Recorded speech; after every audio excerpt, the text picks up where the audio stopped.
تبارك الذي جعل في السماء بروجا وجعل فيها سراجا وقمرا منيرا وهو الذي جعل الليل والنهار خلفة لمن أراد أن يذكر أو أراد شكورا وعباد الرحمن الذين يمشون على الأرض هونا وإذا خاطبهم الجاهلون قالوا سلاما والذين يبيتون لربهم سجدا وقياما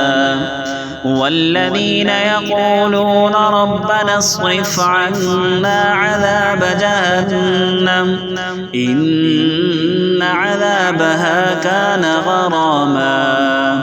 إنها ساءت مستقرا ومقاما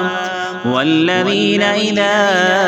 أنفقوا لم يسرفوا ولم يقتروا وكان بين ذلك قواما والذين لا يدعون مع الله إلها آخر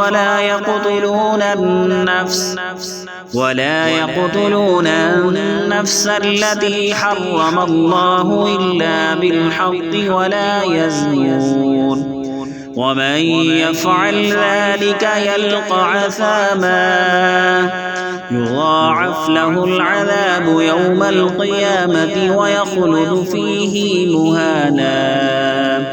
إلا من تاب وآمن وعمل عملا صالحا